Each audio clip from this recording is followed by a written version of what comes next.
Welcome to this December edition of 1036. I'm your host, Portia Young. During this holiday season, we want you to meet someone who just might inspire you and perhaps lift your spirits.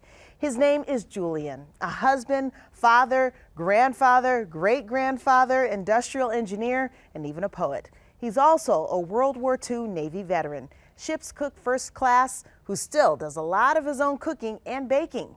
As producer Marianne Lazarski found out, he cares deeply about the Stars and Stripes honor flights to Washington, D.C., where vets visit the memorials and experience a day of honor and thanks. And when they return, 100-year-old Julian is there to welcome them home.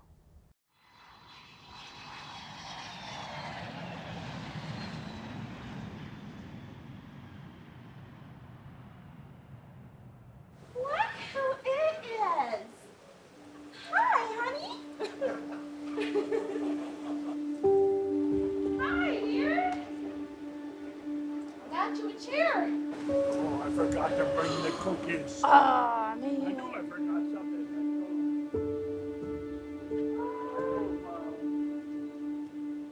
Yeah.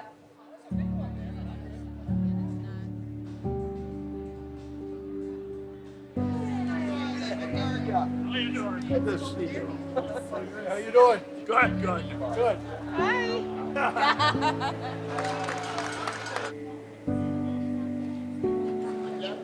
September 9th. Yep. September 9th. That's the same as mine. It is. Yeah, I saw that on, I thought we talked about that when I saw it on Facebook. They had it on there. We're both 100. Thank you, sir. I'm Julian Plaster, World War II veteran. I'm 100. How many honor flights have you been to? I only missed one since they've been coming in. I was in a hospital. But I heard that you also missed one because it was your 100th birthday. Yeah, Yeah. that's right, I did. I'm glad you remind me. Yeah, yeah. You yeah. had a big party. For some reason, there was a big party going on in my house.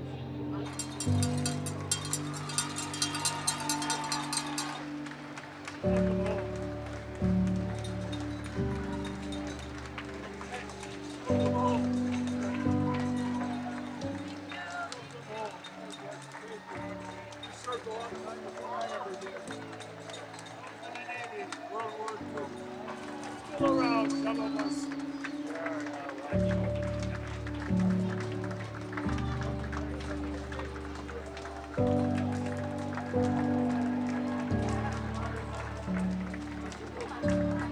To me, it's an honor to welcome them home. I feel privileged that I can read them.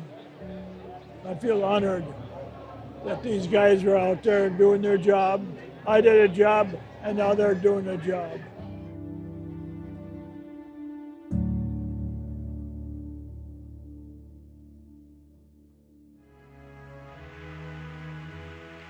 What do I feel?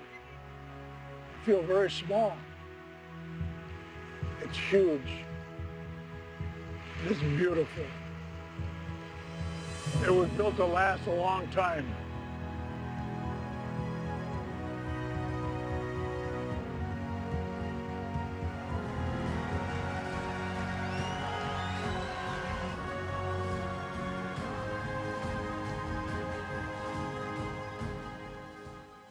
I think when I first went in, you all have that gun-ho idea, you know, you're going to be a hero in the war. And I got a real abrupt awakening. I was given a shovel, a pair of gloves, and said, you're on burial disposal unit. It really hits you when you see bodies, dead bodies, not only Americans, but also Japanese. You realize that you're not as big as you thought you were.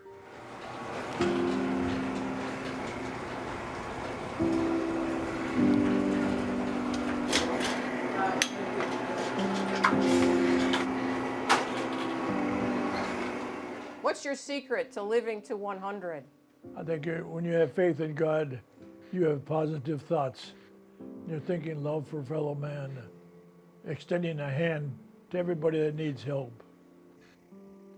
I think it had to be for my Sunday school teacher who taught me how to pray. I don't have to be on my knees to pray. I think all of us pray at one time or another. Well, I think through your life you begin to pray for different things. When I was younger, I remember praying for a good meal. When your children get sick, you pray for them. I got my son when he was dying. It was a blessing when he passed away. Because why ask for another day and live in pain?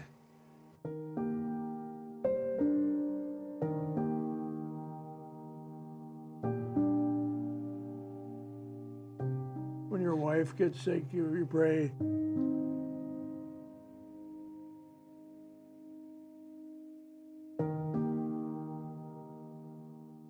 When you're in service, you don't have too much time to pray except when you're in the foxhole. And then you're praying that the bombs that come down will miss you.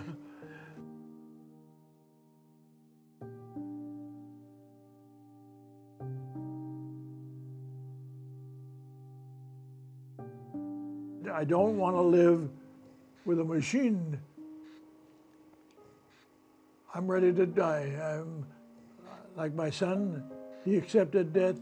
Can you just imagine? No, when you die, you don't have to worry about all your debts. Kiss him goodbye. What have been your dreams and your accomplishments over 100 years? First of all, that I got married. And I had a wonderful wife. We were married 60 years. I had 2 nice children, and I was there for them.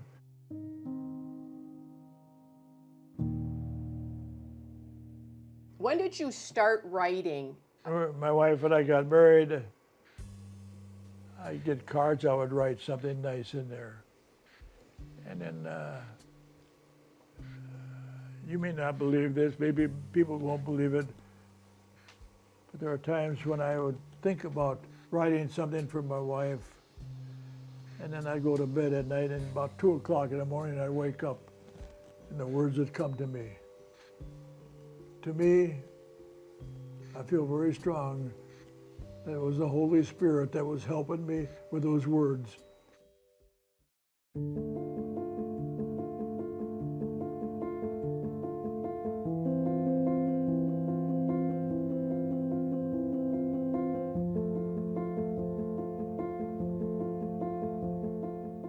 I'm very proud of that book. And when they brought that book over, it was just overwhelming for what they did. What's your favorite poem? Hold tight me, my love. I was thinking of my wife, and I was in a guard at the bank, and while I was walking, these words were coming to me. Hold tightly, my love. Hold tightly as we walk through the valleys of despair, sorrow, broken dreams, and heartaches. Hold tightly, my love. Hold tightly as we walk together, so full of stress and hope. Hold tightly, my love. There's another hand holding tightly. It's God's hand. Hold tightly, my love, for God will give us the guidance through all these valleys. Hold tightly, my love. Hold tightly for today. You still do any writing? I haven't done it for a long while. I'm getting lazy in my old age. Tell me about this old man. Where did this nickname come from, the old man? Well, instead of writing a poem with, well, Julian did this or Julian did that, I picked on the old man because I can do anything I want with the old man. I had a good life with my grandfather. What was your grandfather's name? Okay. Julian. I was named after him. Yeah. My grandfather, he was wonderful. He was an old man. He was still working when he was 92 years old. And through my life, I've had a lot of families. I've met a lot of people, a lot of nice people. The honor flight has been a complete family to me. They've done so much for me. Well, I'm proud of myself. But I don't like to be put up on a pedestal. That's not where I belong. I'm just like anybody else. And I think every one of us has certain talents at one time or another. As the year comes to the end, we look back at the sad events as well as the happy ones. As the year comes to an end, we all make a wish list. One wish should be that we still have a hope and a childlike Christmas spirit in our hearts. May we never ask for wants, but ask for needs, not only for us, but for all mankind. Let us take a few moments of spiritual quietness. Let us watch the streaking heavenly stars descend upon a child whose only purpose was to bring peace and salvation. Let us watch as a reindeer pulling an old man whose only intent was to bring happiness. So as the year comes to an end, let us hear, ho, ho, ho, amen and amen. For all of this, from a happy, contented old man.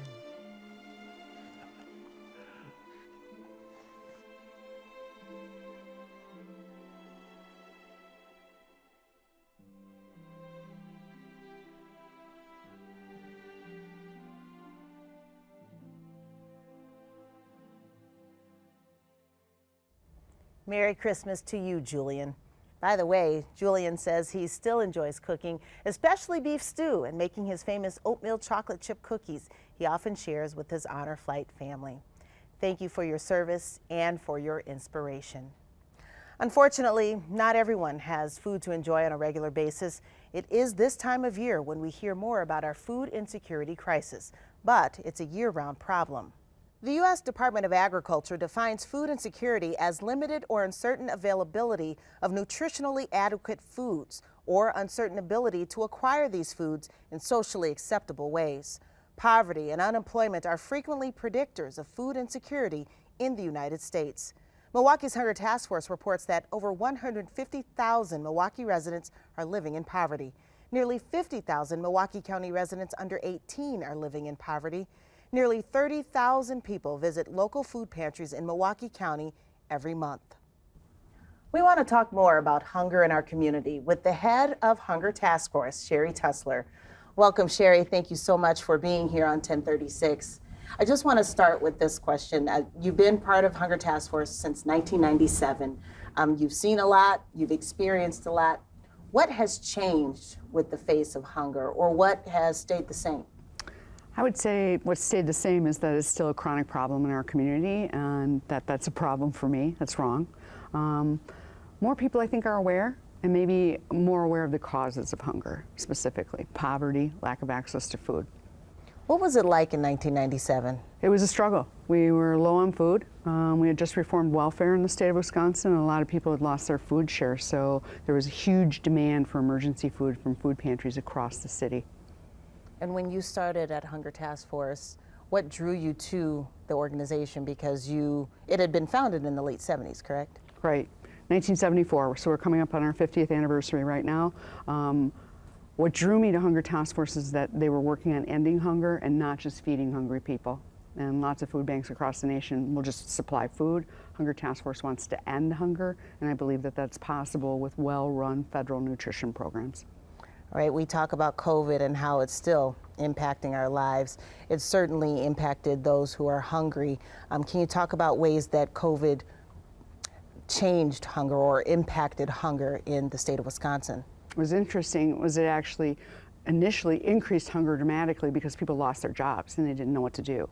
But later it decreased dramatically, almost by 50%, because the food stamp program, or what we call SNAP nationally, provided emergency allotments to families, and people signed up for SNAP, and it no longer became sort of a bad thing to be on food stamps. And so lots of people were able to go to the grocery store and buy their own food. What effects from COVID, though, are we still seeing rippling through the system, perhaps in the population that's vulnerable? Senior hunger is still a significant issue, and with the loss of those emergency benefits, seniors are now back to $23 a month in food share, and so they're really struggling to make ends meet. Their medication costs are high, their utility bills are high, and the cost of food, frankly, right now is very high. All right. So what programs, though, do you consider that Hunger Task Force has had a hand in perhaps spearheading across the state? What programs really work? What is working? Well, what we found during the pandemic was that we were able to purchase foods from farmers and food cooperatives that were from Wisconsin, and we could buoy them up during the pandemic by purchasing their products, and then we moved them across the state to rural and remote spaces as well as urban spaces like Milwaukee, and we were able to not only purchase those foods but feed the hungry and solve sort of a multitude of problems in our economy. Is it still going on today? Unfortunately, it's not. I wish that it were. It was a great program. It was called the Badger Box. Okay. Well, what else is working? Our farm is working. Hunger Task Force operates a 200-acre farm in Franklin, and we grow more than 500,000 pounds of produce that we distribute absolutely free of charge to local food pantries, soup kitchens, and homeless shelters. Talk more about the farm. That's kind of a unique way to go about solving hunger. Do other organizations that you know of have something like that, or are we unique here in the state of Wisconsin? It's pretty unique. There's one near Detroit as well. That's also a food bank, and we employ farmers. They farm the land for us. We grow 26 different varieties of produce, both fruit and vegetables, and then we are able to harvest them and get them out to local food pantries literally within a day or two of harvest. Is it year-round? No, but Okay. it's mostly year-round. So we actually have things in our hoop house right now, so we're able to grow things like carrots and radishes and lettuces. But the season really starts in June and it'll go through November. Okay. Let's switch now and talk about your advocacy. You've been a leading voice. I think people turn on the television or see different news broadcasts and see your face. You're kind of known in Milwaukee to be that voice. You've also been invited to the White House because of your work. Can you talk more about why you're an advocate? It's important to me not just to help people, but to change their experience so that they don't need that help anymore. And so having a voice for people who maybe haven't been invited into the room, expressing concerns, especially with important decision makers, community leaders, so that you can influence change and as a result end poverty and hunger for people, that's really in my soul. Mm-hmm.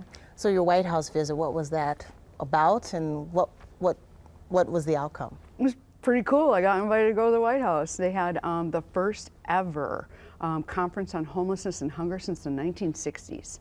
And it was organized by President Biden. They called advocates from across the United States, and I represented Wisconsin. All right. So you got to bend the president's ear. I guess let's talk about that. Will we ever solve hunger? We've been fighting it for years and years and years. What I always say to people is that they should think about, here we are in Wisconsin, we grow enough food to feed like developing nations. We export food, but still 1 in 4 kids in the city of Milwaukee doesn't have enough to eat. And so it's an issue of access. There's plenty of food. We just have to make the political decision to end hunger. How do we do that? Intentionally, making sure that wages are living wages, that parents can afford to put a roof over their head and feed their children, increasing access to food in certain neighborhoods or rural spaces across the state where people don't have access to healthy, fresh, and affordable foods. There are lots of things that people could easily do that are just policy decisions that we just haven't done. What can folks do if they're watching 1036 right now at home? What can we do on the ground? They can go to the Hunger Task Force website. They can figure out how to get involved. Sometimes they want to volunteer, sometimes they want to donate, but eventually they might want to have that voice to work with us to help end hunger. Okay. Well, let's talk about too this battle. Why is it so persistent within communities that are, I guess, on the edges of society? Why does it seem to always be there? That's a really good question. It's about equity. It really is about everyone having a reasonably equal chance to be able to take care of themselves and their family. And I don't know that we have still achieved that social norm that we all say that we value, which is inclusion, which is equity, which is respecting other people for who they are and bringing everybody up when we choose to bring anyone up. What do you say to others about the people who visit Hunger Task Force or who are hungry? What do you say? Well, people are hungry because they don't have enough money to buy food, and it's as simple as that. They're often going to choose to keep a roof over their head or to make sure that their children have clothing, pay their medical bills, that sort of thing. And so your tightest budget is always going to be your food budget. So remember always that people are hungry because they don't have enough money, and if there's something that we can do to help them to have enough money, including increasing their wages, they're more likely to be able to live independently and be successful in our world. But there are people that think, well, why can't they just go get a job?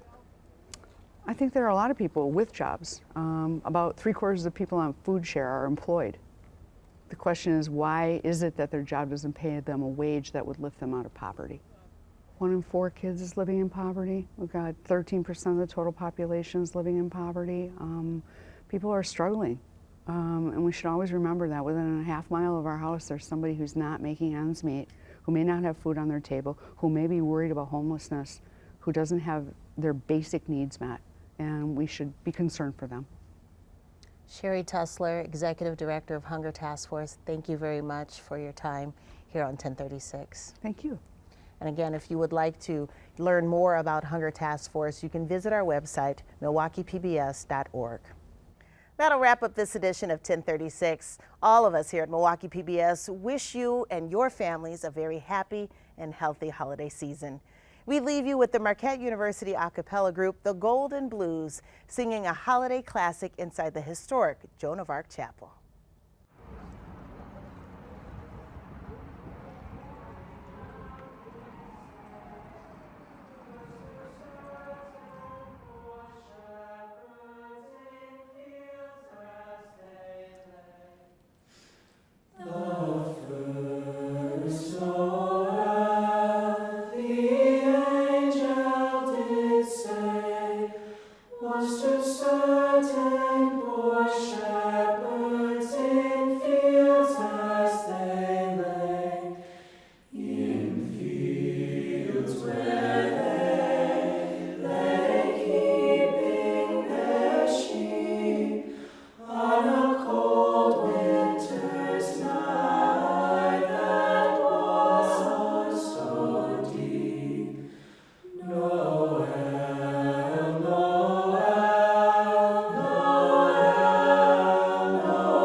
Shining in the east beyond them far, and to